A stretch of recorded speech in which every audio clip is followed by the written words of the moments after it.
Hi everyone, if you follow me on TikTok, and if you don't, go do it now. You've probably noticed that I've started posting videos about what happened in the world of artificial intelligence the previous day. It's kind of like a newspaper, but with a twist, okay? Well, it's not like I manually go through all the news about artificial intelligence that pops up on the internet. Mainly, I check x.com, the old Twitter, yeah, I'm a boomer, and a few other blogs. Basically, those videos are made based on the tweets from x.com from the previous day. It's not like I go through every single tweet one by one to make them. That would just waste time. I have two automations that let me monitor x.com, logging all the tweets about artificial intelligence into a Google Sheets file, filtering out the sponsored ones and any others I'm not interested in. In the very end, every single night around precisely 2 o'clock, another automated process lets me create the complete script starting directly from the very best tweets of the entire previous day.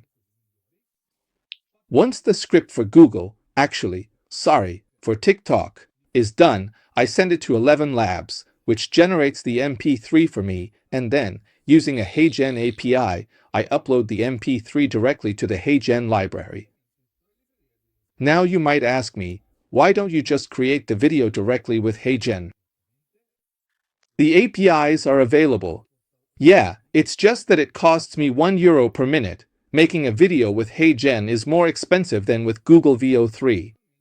So the only thing I have to do manually is go on HeyGen and create the template video every day. A bit of a hassle, but if we want lip sync, that's the only way to do it. Today I'm going to show you how the two automations work. The ones you see ahead are the two automations. Then there's a third one that actually runs every night and does the dirty work of deleting all tweets older than 3 days. Why? Because I've already looked at them. I don't care about keeping a history, and even if you want to keep a record, I just save it somewhere else.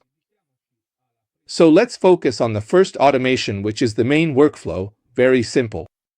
There are two start triggers. This is the scheduled one and this is if I want to run it manually. As you can see, they both point to the same set of nodes, so to speak, I only need these two to get started. What is this? Zero list step. Why? Because Twitter, due to its internal APIs, I'll also explain why I don't use its APIs, allows each call to return 36 tweets. Now I don't know if in the space of 20 minutes 36 or less or more tweets were sent. So what do? I loop n by n times, tweeting and always asking for pagination basically. So the first step is to reset the automation, meaning I start again from scratch. I take the first tweets. This piece of code removes the cursor for me. The cursor is Twitter's pagination, just to be clear, so I don't have to analyze it. I go and execute my sub-workflow, which is actually another workflow, this one here, which basically just loops through all the results and then runs this if statement here. What does this if do? If the tweet is a promotion, it's marked as is promoted, so it's sponsored, I save it. Otherwise, I insert it into Google Sheets, into my spreadsheet. Google Sheets itself takes care of updating the data it previously entered based on the tweet's ID or adding new ones. So basically, with this automation, I always have the tweets up to date. And by up to date, I mean the number of views, number of comments, just so I can pick out the most interesting ones for my final post. Let's go back to our main automation. Let's go back to our general automation. This code here allows me to get the cursor from the tweets I fetched, because I need it. And these two nodes, n8n, this JSON storage is a custom node I made. It takes the step, exactly this one, increases it by 1, and then saves it. That way at least I have the thing. This if here checks that I've done. Now I can't remember if it's 3 or 5 steps. So what happens? Have you done 5 steps? No, I did, the first time I did one. So I wait a certain number of seconds, which I set to a minute, just so it doesn't keep running operations non-stop, and then I go through the loop again. It starts here, sees that it goes here, grabs the tweet with the cursor. This one is the one without, this is the first one, this is the one with the cursor, but everything else stays the same. If you want to see it in action, for example, I can go to executions. Let's look at the one from 10:20 p.m. You can see that it was executed, scheduler, reset. I grabbed the first tweaks. Here you can see the tweaks. Okay, these are all the tweaks. This one removed the cursor for me. Here I executed 170. Why does it say 172? Because actually it's the sum of this plus these here. This is the total number of items that have been processed. Actually, it processes 36 or 40 at a time. Now it depends on how many are popped or whatever else. You see it does it 5 times. Why? Because this code here is executed 5 times.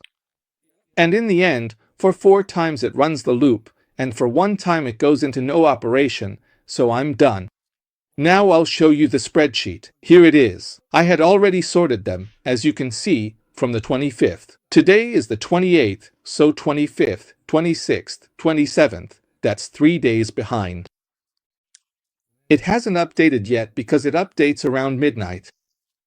The date, the description, the URL to open the post directly, the ID, which I need as the internal ID, the author's ID, the number of likes, the number of retweets, the number of replies, the view count. And this here is an extra column that I need for another project. As you can see, all I have to do is calmly read through the items one by one, mark that this tweet here doesn't interest me, or 2, go directly to view the tweet. It opens it for me, and in a moment I can easily go through the entire tweet. Now I'll show you how it works by changing the number of steps. Let's set it to 1, 2 steps, just 2. Okay, let's zoom in a bit, run the manual one, it's the same anyway. You can see here it's making a call to one of my APIs that fetches tweets from X. Here it grabbed one item in 34, sorry, here we go, let's do it like this. 34, I'll move it a bit, now let these 34 entries finish.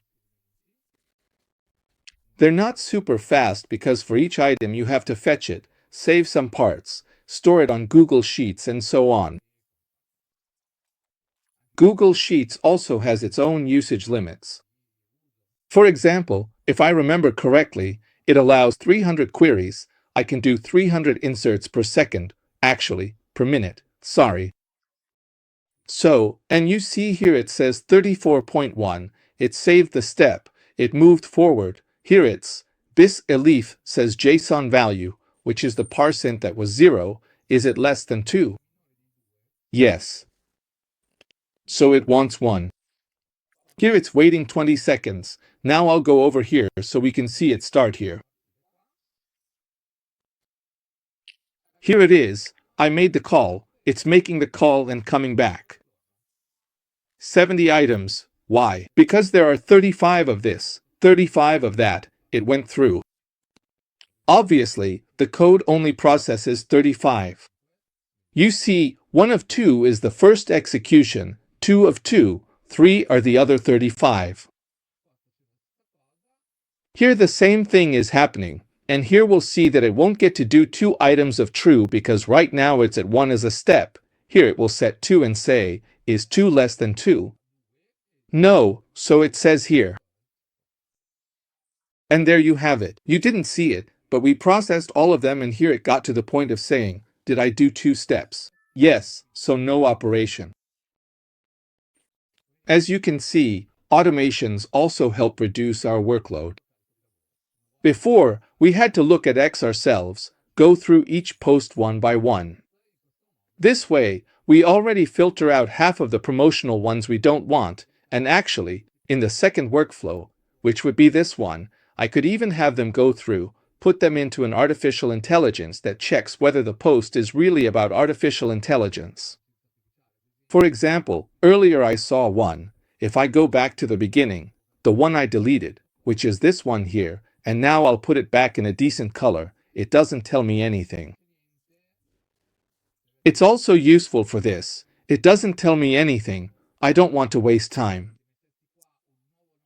And if I were to add here a new artificial intelligence node to make it understand whether it's really a post dedicated to artificial intelligence, I could further reduce the number of false tweets, false positives, like this one. It would automatically delete them. So what's the problem? The problem is that to analyze each tweet every time, it costs about 1 cent, at least 1 cent, and since I do 5 steps, that would be €1.50. It's 150 tweets at a time, so that's €1.50. So I'll do it later, it's not a big deal. The second part of the automation is creating the TikTok script.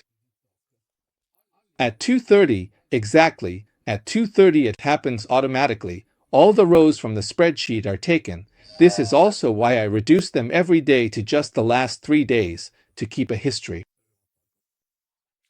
I take and filter only those that are from yesterday. Why is that? Because Google Sheets doesn't have the option to filter by a time range.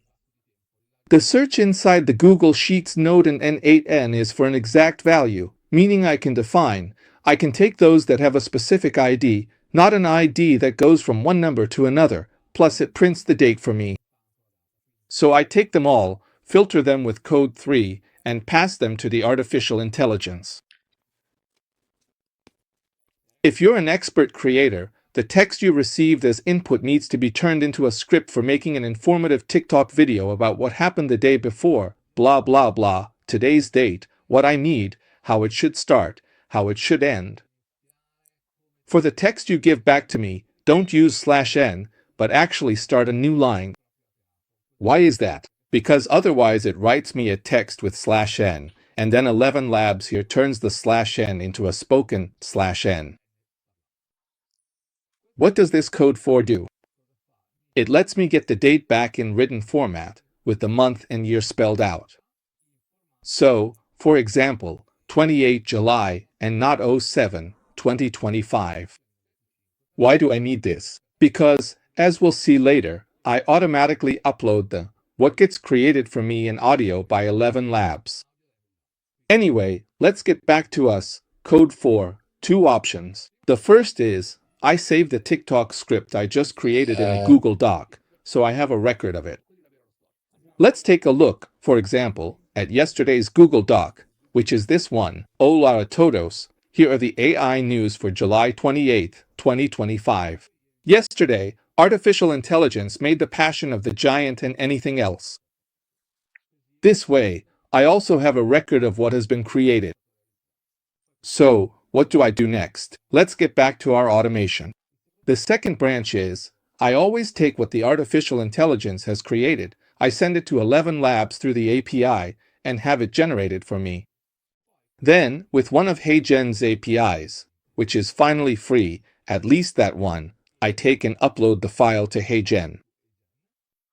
And the last HTTP request is the one that allows me to take the ID that this call returned to me, which is also temporarily the name of the file, and, using, if you remember, code 4, where it set the current date, rename the file. Accept update. What do I do? I rename it. Where is it? Here. The ID, name, news of the. This way, now if I go to HeyGen, what do I need to do to create the video? Just go to Create Video, Portrait, choose my avatar, like this one, for example, resize it to give it a bit of, something. Go to Script, delete this little standard part, go to Upload, and here, which you can't really see because it's already kind of silly, anyway, it's my ElevenLabs MP3. Let's listen for a moment. And in the end, submit and write here news of there. As you saw, creating AI news the day before is pretty simple. Even more so is being able to stay up to date with the latest news taken from x.com, which I have to say is a great source of news. I didn't think it would be so useful. Actually, x.com is very closely followed by industry professionals.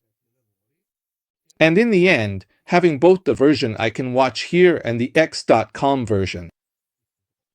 Sorry, ElevenLabs. And then here. Now, you didn't see this, but if you remember, and I'll open it up again for you, these here are some of my APIs, just so we're clear. You can even try to access them, but they're closed anyway. You need both authorization and to be behind a firewall, so don't even try. If you ask me nicely, I can share them with you. These are the ones. I can even show them to you. Twitter, and then there's this one, for example. I'll make another video about it, the sitemap.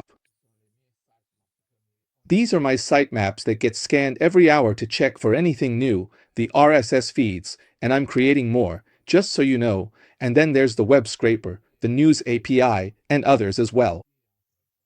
That's the end of the video. I hope you enjoyed it. If you have any comments, don't hesitate to write and post them.